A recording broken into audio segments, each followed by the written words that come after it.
Good morning, dear students. Welcome to the class. Today, in this video, we are going to start chapter number 18, that is pollution of air and water. In this video, we will discuss about air pollution and water pollution in detail. So let us now start the chapter.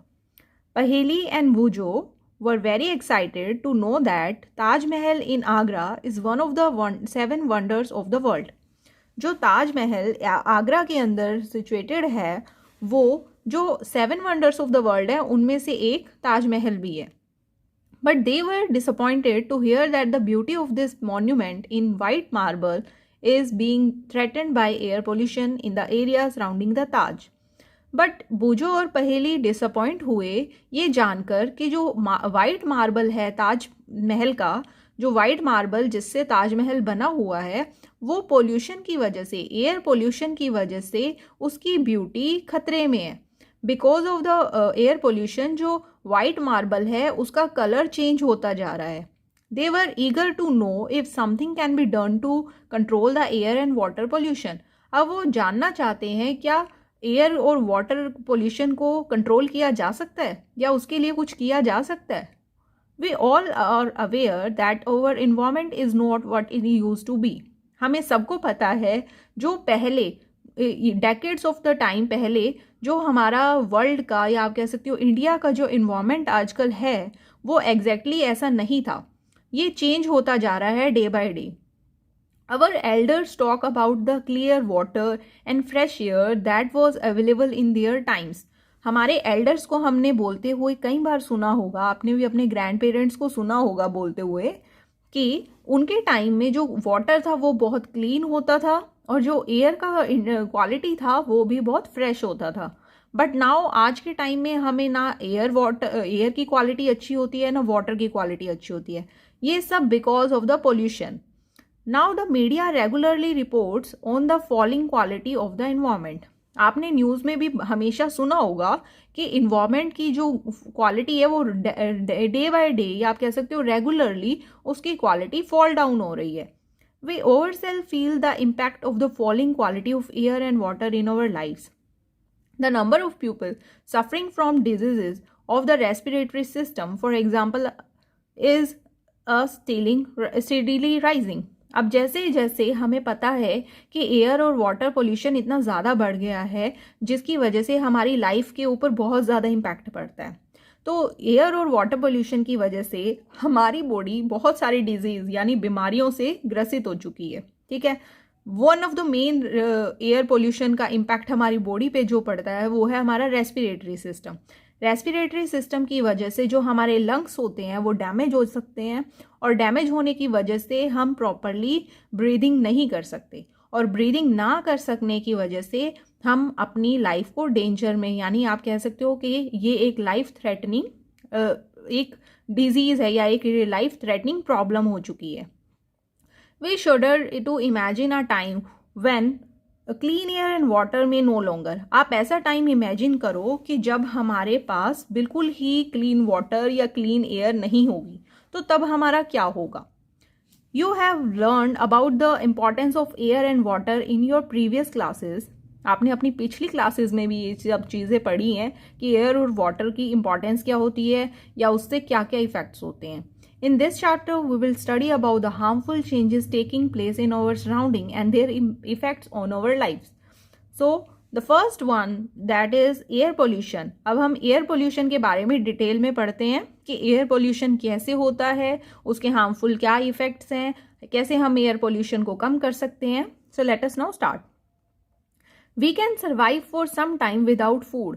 आप खाने के बिना कुछ दिन के लिए survive कर सकते हो, but we can not survive even for a few minutes without air. अगर एयर नहीं होगी, एयर का जो क्वालिटी है वो अच्छा नहीं होगा तो हम बिल्कुल भी फ्यू मिनट्स के लिए भी सर्वाइव नहीं कर सकते.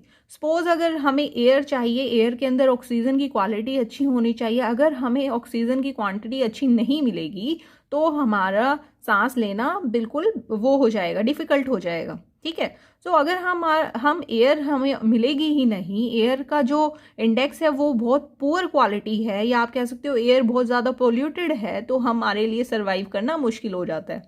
This simple facts tells us how important clear air is to us. तो ये इस सिंपल से इस टेक्स्ट से आप ये पता कर सकते हो कि हमारे लिए क्लीन एयर बहुत ज़्यादा इम्पॉर्टेंट है। बट फूड के बिना तो फिर भी हम रह सकते हैं, बट एयर के बिना we can't even imagine how to survive. Now you already know the air consist of mixture of gases. आप सबको पता है कि एयर के अंदर मिक्सचर ऑफ गैसेस होता है। ऐसा तो नहीं होता कि एयर सिर्फ एक ही पर्टिकुलर गैस की मिलके बनी होती है, नहीं, ये मिक्सचर ऑफ गैसेस होता है। By volume about 78% of this mixture is nitrogen. जो हमारे इन्वायरमेंट में हम वॉल्यूम के हिसाब से अगर देखें कि किस गैस का सबसे ज़्यादा वॉल्यूम है, तो सबसे ज़्यादा वॉल्यूम है नाइट्रोजन का, जो 78% है। एंड अबाउट 21% इज ऑक्सीजन, जो हम सब ह्यूमन बींग्स को, या आप कह सकते हो जितने भी लिविंग ऑर्गेनिजम्स होते हैं उन सबको ऑलमोस्ट रिक्वायरमेंट होती है किस चीज़ की, ऑक्सीजन की, for breathing. Carbon dioxide, argon, methane, ozone and water vapours are also present in a very small quantity. बाकी भी ये सारी चीज़ें जो मिक्सचर ऑफ गैसेस का पार्ट हैं ये प्रेजेंट होती हैं, बट इनकी जो क्वांटिटी है वो बहुत स्मॉल क्वांटिटी होती है as comparative to nitrogen and oxygen. Now, in this activity 18.1, you may have covered your nose while passing a brick kiln emitting smoke or starting coughing while walking on a busy road. जब आप आपने वो देखा होगा जहाँ पे ईंटें बनती हैं, ब्रिक्स बनती हैं, ब्रिक्स जहाँ पे बनती हैं उसे हम क्या बोलते हैं, भट्टा, ठीक है, वहाँ हिंदी में उसको ये बोलते हैं जहाँ पे ये ब्रिक्स बनती हैं। तो वहाँ पर बहुत ज़्यादा आप क्या देखते हो, स्मोक देखते हो, जो ब्रिक्स को बनाने की वजह से एयर में वो क्या कहते हैं, भट्टा पे जो वर्कर्स काम करते हैं वहाँ से बहुत ज़्यादा स्मोक निकलता है, ठीक है। तो आपने देखा होगा ये स्मोक बहुत ही ज़्यादा अमाउंट में निकलता है, रिलीज होता है वहाँ फैक्ट्रीज से या उस एरिया में से, तो वो बहुत ही ज़्यादा हार्मफुल होता है। ये एक कॉज है पोल्यूशन का। और starting coughing while walking on a busy road, अगर आप देखते हो कि बहुत बिजी रोड है यानी ट्रैफिक बहुत ज़्यादा है, वहाँ पे भी आप कफिंग करना यानी खांसना शुरू कर देते हो।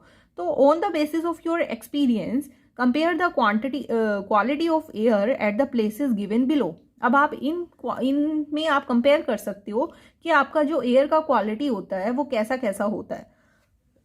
Sorry. A park and a busy road, अगर आप एक पार्क में हैं, पार्क में ऑलरेडी बहुत सारे प्लांट्स होते हैं, पार्क में ग्रीनरी होती है, बट अब बिजी रोड पे क्या होता है, बहुत ज़्यादा ट्रैफिक होता है, तो वहाँ पे पोल्यूशन का लेवल ऑटोमेटिकली ज़्यादा होता है। तो आप अगर पार्क और एक बिजी रोड को कंपेयर करोगे तो आपको पता लग जाएगा कि कहाँ पर जो क्वालिटी ऑफ एयर है वो बैड है और कहाँ पर quality of air comparative to second one good होती है, ठीक है। Now the second is residential area and a industrial area. Residential area होता है जहाँ पे आप लोग रहते हो, आपके सराउंडिंग में इन्वायरमेंट कैसा है, बिकॉज वहाँ पर घर ज़्यादा होते हैं और वहाँ पे पॉल्यूशन का लेवल थोड़ा कम होता है। लेकिन जो इंडस्ट्रीज़ होती हैं, जहाँ पर फैक्ट्रीज होती हैं, इंडस्ट्रीज़ होती हैं, वहाँ पर बहुत ज़्यादा वर्क होता है, मशीन्स का यूज़ होता है, वहाँ पे बहुत ज़्यादा स्मोक रिलीज होता है, तो उस एरिया में तो ऑटोमेटिकली क्या होगा, जो एयर का क्वालिटी है वो बैड होगा। Now the third one is a busy traffic intersection at different times of a day. Example early morning, afternoon and evening. अगर आप busy traffic intersection कहीं पे लाइट्स होती हैं, यानी आपने ट्रैफिक सिग्नल्स देखे हैं ना, वहाँ पर आप नोटिस कर सकते हो कि बहुत ज़्यादा इंट्रैक्शन वाले एरिया पे वहाँ पर क्या होता है कि अर्ली मॉर्निंग में आप देखो, आफ्टरनून में देखो और इवनिंग में देखो, किस टाइम पर आपको जो क्वालिटी ऑफ एयर है वो सबसे ज़्यादा बैड क्वालिटी उसमें आप देख सकते हो। तो ये कंपेयर कर सकते हो आप तीनों चीज़ें। Now the fourth one is a village and a town. अब विलेज में हम सबको पता है, विलेज के अंदर मोस्टली ग्रीनरी होती है, वहाँ पे फार्म्स होते हैं, वहाँ पर प्लांट्स बहुत ज़्यादा अमाउंट में होते हैं और पोल्यूशन कम होता है, बिकॉज वहाँ पर ये जितने भी हमारे व्हीकल्स होते हैं, व्हीकल्स वहाँ पर एज़ कम्पेरेटिव टू टाउन और एज़ कम्पेरेटिव टू सिटी बहुत कम होते हैं। सो दैट्स वाई वहाँ पे ऑटोमेटिकली जो पोल्यूशन लेवल है वो एज कम्पेरेटिव टू टाउन क्या होगा, विलेज में कम। So these are the some activity part, you can notice this with the help of your experience, और आप इनको सबको एग्जामिन भी कर सकते हो, ठीक है। Now now from one of your observation in the above activity, जो अभी हमने एक्टिविटी परफॉर्म करी जिसके अंदर हम एक कंपैरिजन कर रहे थे कि इस एरिया में कितना पोल्यूशन होगा, दूसरे में कितना होगा, उस एक्टिविटी के बेसिस पे differences in the amount of smoke in the atmosphere आप डिफरेंस कर सकते हो कि कहाँ पे कौन से एरिया में जो स्मोक है, धुआं है, उसका अमाउंट कंपेरेटिवली एटमोसफियर में ज़्यादा होगा या कहाँ पे कम होगा। Do you know where the smoke could have come from, क्या आप जानते हैं कि स्मोक कहाँ से आता है। Addition of such substances to the atmosphere modified it, तो जो स्मोक होता है वो ऑलमोस्ट इंडस्ट्रीज से या बर्निंग से या फ्यूल्स की बर्निंग की वजह से ये सब पोल्यूशन में एयर जो स्मोक है वो एटमोसफियर में बहुत ज़्यादा हो जाता है। अब एटमोसफियर को कौन कौन से सब्सटेंसेस हैं जो एटमोसफियर में एडिशन करके उसको मॉडिफाई करते हैं, हम उसके बारे में स्टडी करेंगे।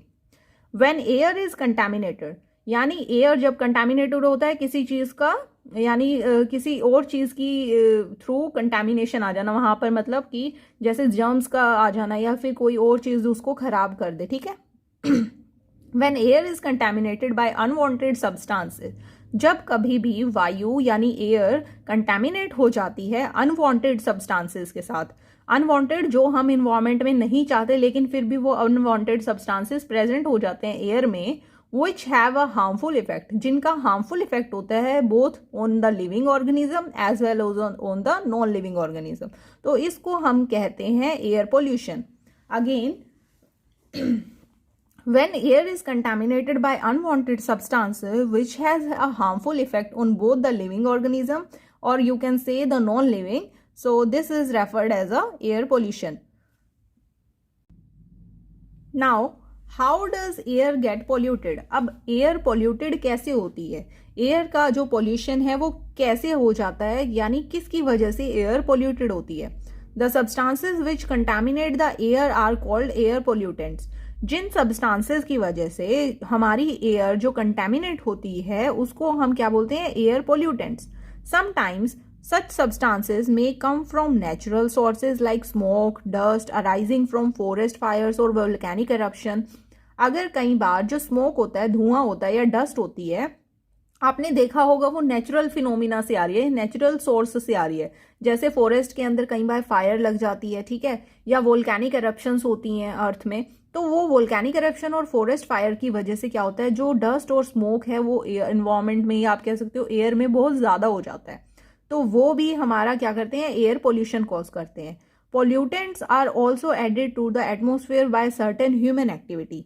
अब जो ये था फॉरेस्ट फायर और वोल्केनिक एरप्शन, ये तो था हमारा नेचुरल फिनोमिना या natural source, but human activities की वजह से भी एटमोसफेयर के अंदर पोल्यूशन इंक्रीज होता जा रहा है। The sources of air pollution are factories हो सकती हैं, पावर प्लांट्स हो सकते हैं, automobile exhaust and burning of firewoods and dung cakes. अब एयर पोल्यूशन बहुत ज़्यादा किसकी वजह से है, उसके सोर्सेज क्या क्या हैं, तो फर्स्ट ऑफ ऑल तो फैक्ट्रीज अब हमारे पास बहुत टाइप की होती हैं। फैक्ट्रीज में से बहुत ज़्यादा अमाउंट में आप इस पिक्चर में भी देख सकते हो कि कितना ज़्यादा यहाँ पर स्मोक बाहर निकल रहा है फैक्ट्रीज से, ठीक है। पावर प्लांट्स होते हैं, बड़े बड़े पावर प्लांट्स होते हैं, ऑटोमोबाइल एग्जॉस्ट, जितनी भी हमारी मोबाइल वो चीज़ें होती हैं उसमें से एग्जॉस्ट बाहर निकलता है, या आप कह सकते हो फायरवुड, जो विलेजेस में लोग अपने फायरवुड बर्न करते हैं, या आप डंग केक्स जो आप काऊ डंग होता है उसको वो बर्न करते हैं, तो उसकी वजह से भी पोल्यूशन बहुत ज़्यादा इन्वायरमेंट में हो जाता है, जो क्या कॉज करता है, air pollution. You might have read, अब एक्टिविटी हम स्टडी कर रहे हैं, you might have read in the newspaper that respiratory problems among children are arising day by day. आपने आजकल सुना होगा कि बहुत ज़्यादा जो चिल्ड्रन के अंदर भी जो एयर प्रॉब्लम्स होती हैं, एयर की वजह से रेस्पिरेशन प्रॉब्लम होती हैं, वो डे बाय डे बढ़ती ही जा रही हैं। आप इसकी हेल्प से एक कंडक्ट कर सकते हो survey household in your neighbourhood and among friends to find out how many childrens are suffering from respiratory problems. आप ये एक छोटी सी एक्टिविटी है, अगर आप परफॉर्म करना चाहें तो आप परफॉर्म कर सकते हैं। Now many respiratory problems are caused by air pollution. Air pollution की वजह से बहुत सारी रेस्पिरेटरी प्रॉब्लम हो जाती हैं। Let us now try to find out the substances और pollutants which are present in the polluted air. अब जो पोल्यूटेड एयर के अंदर जिसकी वजह से लोगों को रेस्पिरेटरी प्रॉब्लम भी हो जाती है, अब क्या क्या सब्सटेंसेस होते हैं उनके बारे में हम स्टडी करते हैं। अभी हमने पहले पढ़ा था कि जो सब्सटेंसेस होते हैं जो कंटामिनेट करते हैं एयर को, उन्हें हम एयर पोल्यूटेंट्स बोलते हैं। वो एयर पोल्यूटेंट्स क्या क्या हैं उनके बारे में अभी हम डिटेल में पढ़ेंगे। Now have you notice how rapidly the number of vehicles is increasing in our cities. आप जैसे देखते हो कि हर घर में कम से कम 2 या 3 व्हीकल्स होती हैं। 2 या 3 व्हीकल्स हैं, 2 व्हीलर्स भी होते हैं, 3 व्हीलर्स भी होते हैं या 4 व्हीलर्स भी होते हैं, राइट। तो हर एक घर में, आपकी सिटीज़ में भी आपने देखा है ट्रांसपोर्ट के लिए इतने सारे व्हीकल हैं। तो उनकी वजह से क्या हो रहा है, इनकी वजह से भी जो पोल्यूशन लेवल है एयर का वो बढ़ता जा रहा है। Vehicles produce high levels of pollutants like, vehicles जो होते हैं जब भी वो व्हीकल्स चलते हैं तो उनकी वजह से हाई लेवल ऑफ पोल्यूटेंट्स वहाँ पे रिलीज होते हैं, जैसे carbon monoxide, carbon dioxide, nitrogen oxides and smoke. ये जो है ये मेन होते हैं पोल्यूटेंट्स जो व्हीकल से रिलीज होते हैं। Again carbon monoxide, carbon dioxide, nitrogen oxide and smoke. Carbon monoxide is produced from incomplete burning of fuels such as petrol and diesel. जब आप कभी देखते हो कि कोई बड़ा सा, अब सपोज ये डायग्राम में भी, इस पिक्चर में भी दिखाया हुआ है कि ये कोई बड़ा सा ट्रक जा रहा है, ठीक है। अब ये ट्रक है, इसके अंदर से बहुत ज़्यादा धुआं निकल रहा है, यानी आप कह सकते हो बहुत ज़्यादा स्मोक निकल रहा है। तो वो क्या है, वो इनकम्प्लीट बर्निंग है फ्यूल की। अब हम व्हीकल को चलाने के लिए पेट्रोल या डीजल का यूज़ करते हैं, अगर उनकी इनकम्प्लीट बर्निंग होएगी फ्यूल्स की तो उसकी वजह से क्या होता है, कार्बन मोनोऑक्साइड प्रोड्यूस होती है, ठीक है। और जो क्या है, it is a poisonous gas, ये एक पॉइजनस गैस है, यानी ये हमारे लिए बहुत ज़्यादा हार्मफुल है। It reduces the oxygen carrying capacity of the blood. अब आप सबको पता है कि जो हमारा ब्लड होता है वो हमारी पूरी बॉडी में सर्कुलेट करता है, और वो क्या करता है, ऑक्सीजन को पूरी बॉडी के हर एक पार्ट में सर्कुलेट करता है। अगर हमारा ब्लड ऑक्सीजन को कैरी ही नहीं करेगा तो हमारी पूरी बॉडी के अंदर ऑक्सीजन कैसे पहुंचेगी, ठीक है। और ऑक्सीजन हमें बहुत रिक्वायर्ड होती है। तो इसकी वजह से क्या होता है, पोल्यूशन की वजह से, कार्बन मोनोऑक्साइड की वजह से ऑक्सीजन कैरिंग कैपेसिटी ब्लड की रिड्यूस हो जाती है।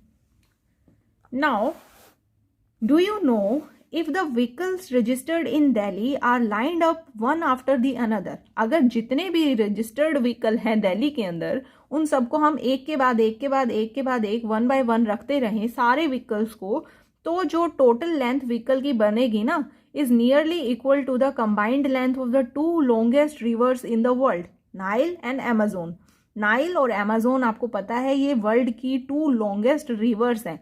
अगर इन दोनों को कंबाइन कर दे और सारे व्हीकल्स को कंबाइन कर दे दिल्ली के, तो इनसे भी ज़्यादा बड़ा लेंथ में उसका कॉम्बिनेशन बन जाएगा, ठीक है। सो इतने नंबर ऑफ व्हीकल्स हमारे दिल्ली के अंदर प्रेजेंट है, जिसकी वजह से दिल्ली में जो एयर क्वालिटी इंडेक्स है वो बहुत ही पुअर है। Now भूजो remember seeking a thick fog like layer in the atmosphere especially during winters। अभी आप विंटर्स में देखते हो कि आपको बहुत ज़्यादा फोग नज़र आती है, ठीक है।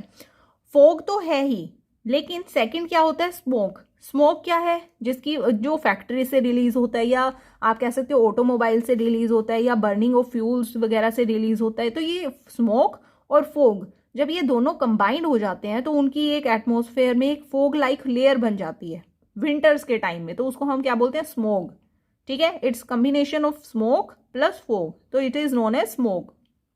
नाउ स्मोक में कंटेन ऑक्साइड्स ऑफ नाइट्रोजन। अब जो धुआं होता है उसके अंदर हमने पढ़ा था ना यहाँ पे कि हमारे पास carbon monoxide, nitrogen oxide, carbon dioxide, तो ये ऑक्साइड्स जो भी होते हैं, अब स्मोक के अंदर ये सर्टेन ऑक्साइड्स ऑफ नाइट्रोजन होते हैं which combine with other air pollutants, जो दूसरे एयर पोल्यूटेंट्स के साथ कंबाइन हो जाते हैं and fog to form a smoke. और ये स्मोक, जितने भी एयर पोल्यूटेंट्स होते हैं वो ये फोग के साथ कंबाइंड हो जाते हैं और ये क्या बना देते हैं, स्मोक बना देते हैं। The smoke causes breathing difficulties such as asthma, cough and wheezing in children. Children के अंदर हमने बहुत सारी जो प्रॉब्लम्स हैं, या आप कह सकते हो बहुत सारी रेस्पिरेटरी प्रॉब्लम्स के अलावा उनके अंदर अस्थमा, कफ और विजिंग हो जाती है चिल्ड्रन में। Many industries are responsible for causing air pollution. अब बहुत सारी इंडस्ट्रीज हैं, ऐसा नहीं है कि सिर्फ व्हीकल्स की वजह से, बट इंडस्ट्रीज भी मेजर रोल प्ले कर रही हैं एयर पोल्यूशन को इंक्रीज करने में। ठीक है। Petroleum refineries are a major source of gaseous pollutants like sulphur dioxide and nitrogen dioxide. Nitrogen dioxide और सल्फर डाइऑक्साइड ये दोनों के दोनों जो हैं ये पेट्रोलियम रिफाइनरीज की वजह से ये पोल्यूटेंट्स पेट्रोलियम रिफाइनरीज की वजह से रिलीज हो रहे हैं। ठीक है। Sulphur dioxide is produced by combustion of fuels like coal in power plants. अब जो सल्फर डाइऑक्साइड होता है ये कब प्रोड्यूस होता है? कंबशन ऑफ फ्यूल्स, जब हम फ्यूल को कंबशन करते हैं यानी जलाते हैं कोयल इन पावर प्लांट्स। तो अगर हम कोयला जो होता है उसको पावर पॉइंट में अगर जलाते हैं तो उसकी वजह से जो प्रोड्यूस होता है वो सल्फर डाइऑक्साइड होती है। It can cause respiratory problem including permanent lung damage. इससे भी क्या होता है? रेस्पिरेटरी की प्रॉब्लम्स होती हैं। इससे आप कह सकते हो कि हमारी बॉडी में जो हमारे लंग्स परमानेंटली डैमेज हो जाते हैं। ठीक है। You have already studied about the burning of fossil fuels in chapter 5। आप ये चैप्टर 5 में भी ऑलरेडी पढ़ चुके हो, दैट्स वाई इसको पूरे डिटेल में अभी नहीं करेंगे। Now other kinds of pollutants are chlorofluorocarbons. अभी हमने जो पढ़ा था वो हमारे थे डाइऑक्साइड्स जो पेट्रोलियम रिफाइनरीज वगैरह से जो हमें निकलते हैं। नाउ जो क्लोरोफ्लोरोकार्बन है ये भी एक टाइप का क्या है? पोल्यूटेंट है, जैसे हम CFCs बोल देते हैं। ठीक है। CFC जो एक ये है काइंड ऑफ गैस होती है which are used in refrigerator. जो आपके घर में रेफ्रिजरेटर हैं, एयर कंडीशनर्स हैं, उनमें ये यूज होती है। And even in aerosol spray, aerosol जो स्प्रेज होते हैं उनमें भी ये क्लोरोफ्लोरोकार्बन यूज होती है। Chlorofluorocarbons damage the ozone layer of the atmosphere. हमारी अर्थ एक जो लेयर होती है, हमारी अर्थ है, हमारा एटमोसफियर है, वो एक लेयर के साथ कवर है, that is known as ozone layer. Ozone layer को भी डैमेज कर रही है क्या? CFC। Recall that ozone layer protect us from harmful ultraviolet rays of the sun. जो हमारा ओजोन है, ओजोन एक लेयर है जो हमारे अर्थ के अराउंड एक लेयर बना के बैठी हुई है। ठीक है। अब ओजोन क्या करता है? हमारी अर्थ को प्रोटेक्ट करता है जो सन की UV रेज आती हैं हमारे ऊपर। ठीक है। आपने कभी ओजोन होल के बारे में सुना है? Try to find out about it. तो ये आपका एक होमवर्क है आज की वीडियो के लिए, आपको ओजोन होल के बारे में आपको फाइंड आउट करना है। So this is your homework. Try to find about this. Thankfully, less harmful chemicals are now being used in place of CSA. आजकल के टाइम में जो हम पहले के टाइम में refrigerator, air conditioner, aerosol sprays में CFC यूज करते थे, nowadays these are replaced by some another chemicals जो कि less harmful होते हैं as comparative to CFCs. In addition to the above mentioned gases, automobiles which burn diesel, petrol also produce teeny particles which remain suspended in air for long period. अब जो automobiles होते हैं, हमारे vehicles होते हैं, वो ना केवल डीजल और पेट्रोल को बर्न करते हैं, जबकि वो टीनी पार्टिकल्स, छोटे छोटे पार्टिकल्स भी होते हैं जो सस्पेंड कर देते हैं एयर में फॉर लॉन्ग पीरियड के लिए। यानी कि जब गाड़ी में से धुआं निकलता है तो उनके साथ स्मॉल स्मॉल पार्टिकल्स भी निकलते हैं और वो एयर के अंदर बहुत लॉन्ग टाइम के लिए सस्पेंडेड रह जाते हैं, यानी वहीं पे स्टे कर जाते हैं।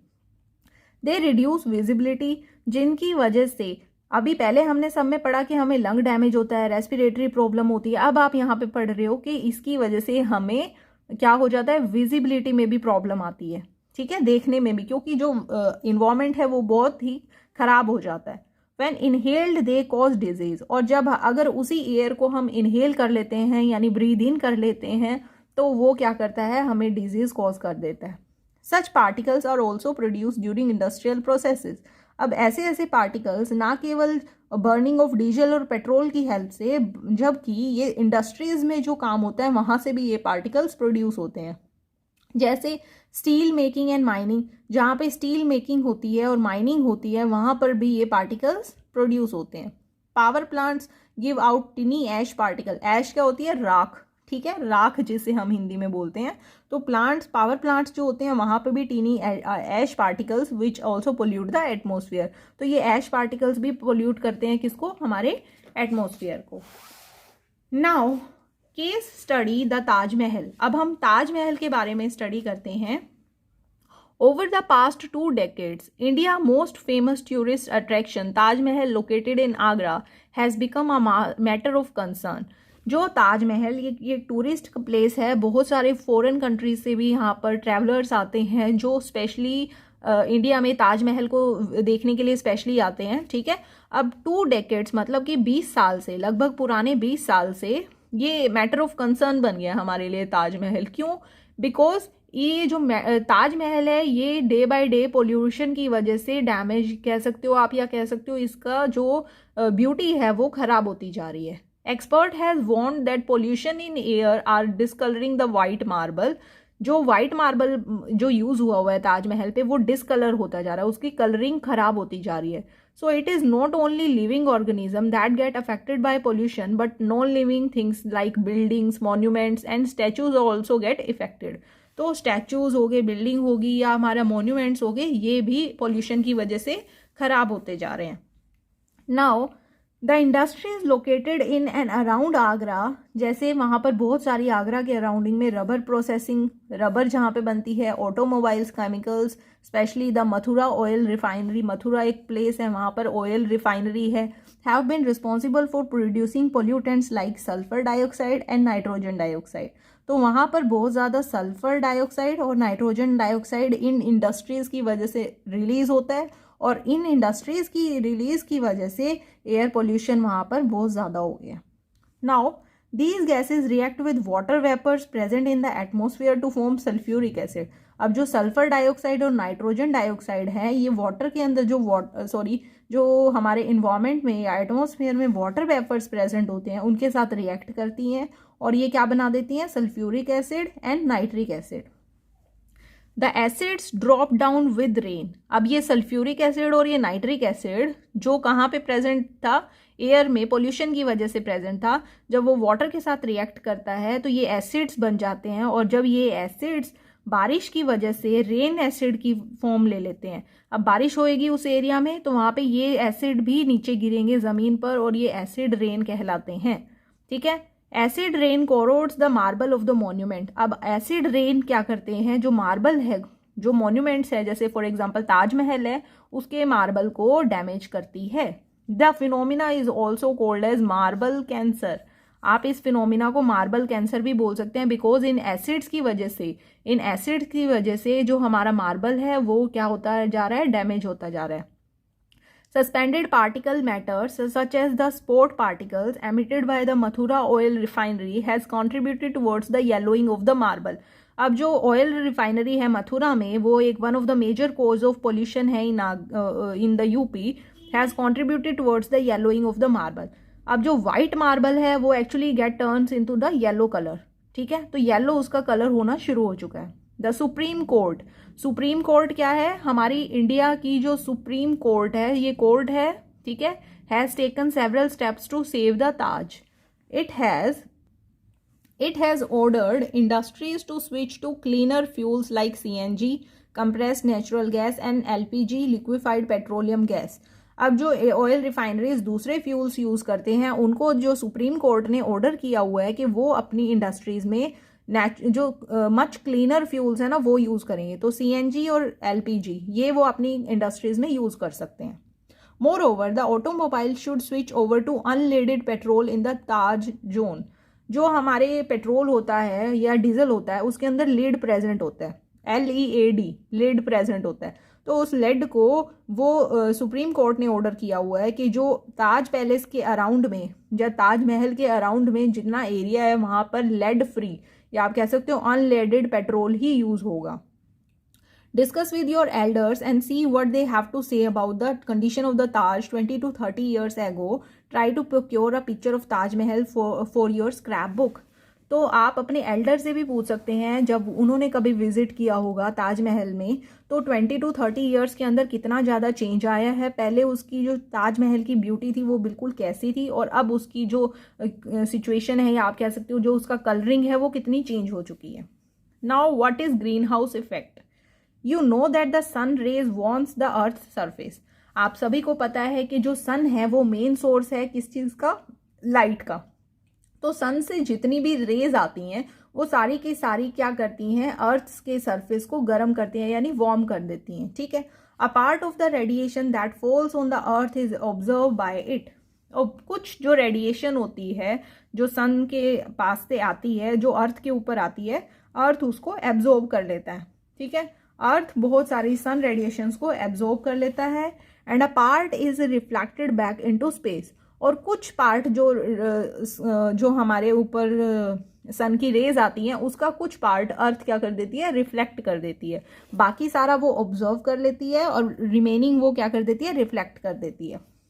A part of the reflected radiation is trapped by the atmosphere, और हमें पता ही है कि हमारा अर्थ क्या है, अर्थ के सराउंडिंग में हमारा क्या है, हमारे अर्थ के सराउंडिंग में हम बहुत सारा क्या है, एटमोसफियर।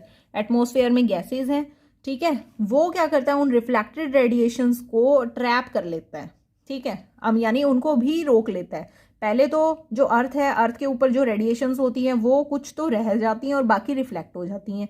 रिफ्लेक्ट होने के बाद भी जो हमारा अर्थ का एटमॉस्फेयर है वो उनको फिर से रोक लेता है, ठीक है। The trapped radiation further warms the earth, और इससे क्या होता है, जो ट्रैप हो गई रेडिएशन वो फिर से अर्थ के टेम्परेचर को यानी क्या कर देती है, गर्म कर देती है।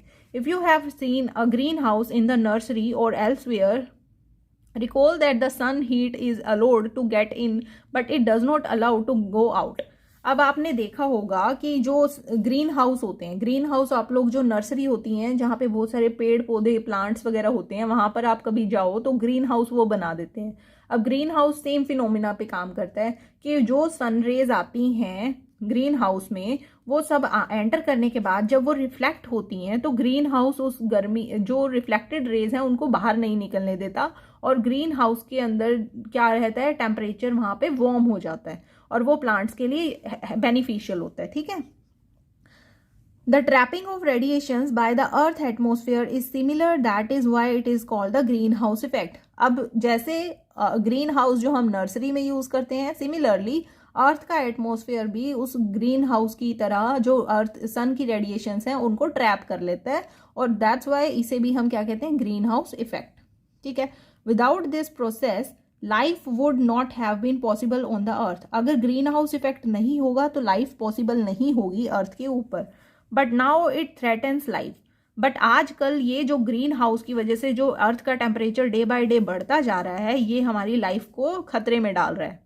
Excess of carbon dioxide in air is one of the gases responsible for this factor. कुछ तो हमारी ऑलरेडी जो सन की रेडिएशंस आती हैं उनकी वजह से हमारा अर्थ का टेम्परेचर बढ़ता जा रहा है। सेकेंडली जो हमारे कार्बन डाइऑक्साइड एयर के अंदर प्रेजेंट है, ठीक है, वो ऑलरेडी लार्ज अमाउंट में है, और दूसरा जो हमारा व्हीकल्स हैं, हमारे जो इंडस्ट्रीज का वेस्ट है, वो सारी भी गैसेस रिलीज होती जा रही हैं जिसकी वजह से कार्बन डाइऑक्साइड का लेवल हमारे एटमॉस्फेयर में बहुत ज़्यादा हो गया।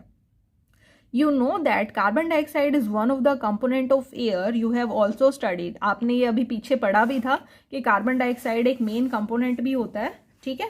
The role of carbon dioxide in plant, but if there is excess of carbon dioxide in the air, it acts as a pollutant। हमें पता है कि जो कार्बन डाइऑक्साइड है वो प्लांट्स के लिए रिक्वायर्ड है, ठीक है। जैसे हम लोग कहते हैं कि हम ह्यूमन बींग्स को ऑक्सीजन की रिक्वायरमेंट होती है और हम रिलीज क्या करते हैं, कार्बन डाइऑक्साइड। उसी तरीके से जो प्लांट्स होते हैं वो कार्बन डाइऑक्साइड यूज करते हैं और ऑक्सीजन रिलीज करते हैं। तो इसका मतलब कि प्लांट्स को क्या चाहिए, carbon dioxide. But excess of carbon dioxide भी एयर के अंदर अगर होगी तो वो पोल्यूटेंट की तरह काम करेगा। Can you help Paheli find out the answer to her questions. On the one hand carbon dioxide is continuously being released because of human activity. एक तरफ तो हम कह रहे हैं कार्बन डाइऑक्साइड रिलीज हो रहा है ह्यूमन एक्टिविटीज की वजह से। On the other hand area under forest is decreasing. दूसरी तरफ हम कह रहे हैं कि जो एरिया है फॉरेस्ट का वो डिक्रीज हो रहा है। Plants utilise carbon dioxide from the atmosphere by photosynthesis. अभी देखो इसका सिंपल क्या मतलब है, पेड़ हम काटते जा रहे हैं, ठीक है। अगर पेड़ों को हम ज़्यादा से ज़्यादा प्लांट करेंगे तो जो कार्बन डाइऑक्साइड रिलीज हो रही है, जितनी भी हमारे एनवायरमेंट के अंदर कार्बन डाइऑक्साइड है, either it is from our vehicles, either it is from the living organism, क्योंकि हम रेस्पिरेशन करते हैं तो हम कार्बन डाइऑक्साइड रिलीज करते हैं। दूसरा जितनी भी हमारी इंडस्ट्रीज हैं वहाँ से भी कार्बन डाइऑक्साइड वगैरह रिलीज होती है। और दूसरी तरफ हम क्या कर रहे हैं, ये इंक्रीज होता जा रहा है कार्बन डाइऑक्साइड लेवल, ठीक है। और जो प्लांट्स इन कार्बन डाइऑक्साइड को यूज कर सकते हैं उनको हम काटते जा रहे हैं, फॉरेस्ट को हम काटते जा रहे हैं, तो जो कार्बन डाइऑक्साइड लेवल है वो तो ऑटोमेटिकली इंक्रीज होगा ना, ठीक है। Plants utilize carbon dioxide from the atmosphere for photosynthesis, thereby decreasing the amount of carbon dioxide in the air. ये अभी मैं आपको बता चुकी कि plants carbon dioxide यूज़ करते हैं photosynthesis की हेल्प से, और जो अमाउंट ऑफ कार्बन डाइऑक्साइड है वो एयर में डिक्रीज कर देते हैं, क्योंकि वो सारी कार्बन डाइऑक्साइड कौन यूज कर लेते हैं? Plants. Deforestation lead to an increase in the amount of carbon dioxide. Deforestation क्या हुआ कि पेड़ों को काटना, यानी फॉरेस्ट को कम करना, जिसकी वजह से क्या हो रहा है? एनवायरमेंट में कार्बन डाइऑक्साइड का लेवल इंक्रीज होता जा रहा है. Because the number of trees which consume carbon dioxide is reduced. अब जो कार्बन डाइऑक्साइड है वो एयर में इंक्रीज क्यों हो रहा है? क्योंकि जो नंबर ऑफ ट्रीज हैं वो कम होते जा रहे हैं. Human activities thus contribute to the accumulation of carbon dioxide in atmosphere. अब इन सब का मेन रीजन क्या है? Human activities. अगर हम पेड़ ना काटें, ज़्यादा से ज़्यादा पेड़ ग्रो करेंगे, तो फिर क्या होगा? जो कार्बन डाइऑक्साइड का लेवल है, जो कार्बन डाइऑक्साइड एक्यूमुलेट होती जा रही है एटमोसफेयर में, इकट्ठी होती जा रही है, वो नहीं होगी. ठीक है. Carbon dioxide trap heat and does not allow it to escape into space. और जो हमारा इन्वायरमेंट के अंदर एक कार्बन डाइऑक्साइड की लेयर बन चुकी है, वो क्या करती है? जो सनलाइट आती है उसको बाहर नहीं जाने देती, यानी उस हीट को ट्रैप कर लेती है. Does not allow it to escape into space. As a result the average temperature of the earth's atmosphere is gradually increase. जिसकी वजह से जो अर्थ का टेम्परेचर है वो इंक्रीज होता जा रहा है. ठीक है, क्योंकि एटमॉस्फेयर के अंदर कार्बन डाइऑक्साइड बहुत ज़्यादा हो गई है, उसकी वजह से जो सन रेज भी आती हैं वो बाहर जब जाना चाहती हैं तो वो जा नहीं पाती, वो ट्रैप कर ली जाती है हीट को. ठीक है, तो जिसकी वजह से क्या हो रहा है? हमारा जो अर्थ का टेम्परेचर है वो ग्रेजुअली इंक्रीज हो रहा है, और वो मेन कॉज हो गया किसका? ग्लोबल वार्मिंग का. So this is all about global warming. Now other gases like methane, nitrogenous oxide and water vapors also contribute towards this effect. Like carbon dioxide, they are also called greenhouse gases. अब greenhouse gases कौन कौन सी होती हैं? One is methane, nitrogen oxide second one, and some water vapors. और carbon dioxide के साथ ये जो methane, nitrogen oxide and water vapours हैं, ये भी ग्रीन हाउस गैसेज में ही काउंट होते हैं. Global warming has become a major concern for government world wide. Global warming आज के टाइम में पूरे वर्ल्ड वाइड सबके लिए ये एक बहुत ही चिंता का विषय बन चुका है. Many countries have reached an agreement to reduce the emission of green house gases. ठीक है, अब बहुत सारी कंट्रीज ने इसके लिए अच्छे बहुत सारे क्या कह सकते हैं आप एग्रीमेंट्स वगैरह साइन किए हैं, क्या वो कैसे ग्रीन हाउस गैसेज को रिड्यूस कर सकते हैं. Kyoto protocol is one such agreement. ये आप नाम याद कर सकते हैं. क्योटो प्रोटोकॉल जो है ऐसा ही एक एग्रीमेंट है जो कंट्रीज साइन करती हैं कि हम कैसे ग्लोबल वार्मिंग को रोक सकते हैं या ग्रीन हाउस गैसेज को कैसे रिड्यूस कर सकते हैं. Boojho is surprise to hear that an increase in the earth temperature by even as little as 0.5 degree Celsius. अब जैसे हम कहते हैं कि हमारा जो ह्यूमन बीइंग का नॉर्मल टेम्परेचर है वो 37 डिग्री सेल्सियस है. ठीक है, अब उसी सेल्सियस के अंदर सपोज जो अर्थ का टेम्परेचर है उसके अंदर अगर 0.5 डिग्री सेल्सियस टेम्परेचर इंक्रीज हो रहा है because of global warming, overall जो अर्थ का टेम्परेचर है वो 0.5 डिग्री सेल्सियस इंक्रीज हो गया है, can have such a serious effect. और जिसकी वजह से हमारे अर्थ पे सीरियस इफेक्ट हो सकता है, जैसे जिसकी वजह से हमारे ग्लेशियर्स मेल्ट हो रहे हैं, एनवायरमेंट हमारा डैमेज हो रहा है, प्लांट्स कम से कम हो गए हैं. सो ये एक हमारे लिए बहुत ही चिंता का आप कह सकते हो, चिंता का यानी आप कह सकते हो एक चिंता का विषय बन चुका है. ठीक है, पहेली tells him that she has read in the newspaper recently that Gangotri glacier in Himalayas has started melting because of global warming. अब ग्लोबल वार्मिंग की वजह से जो हिमालयस हैं, हिमालय आपको पता ही होगा, ठीक है, जो ऊपर वाली साइड हमारे इंडिया में जो नॉर्थ वाली साइड पे हिमालयस प्रेजेंट है, वहां पर जो गंगोत्री ग्लेशियर है, ग्लेशियर होता है बर्फ के जो बड़े बड़े पहाड़ आप कह सकते हो, तो ग्लेशियर्स वहां पर गंगोत्री ग्लेशियर भी मेल्ट होना शुरू हो गया है because of global warming. So students, this is all for today. The rest of the chapter we will discuss in our next video. Up to then, do read this chapter from your NCERT, and if you found any problem then you can contact me on my WhatsApp number and you can ask any question in your doubt class also. So thank you students, have a nice day, stay home, stay safe.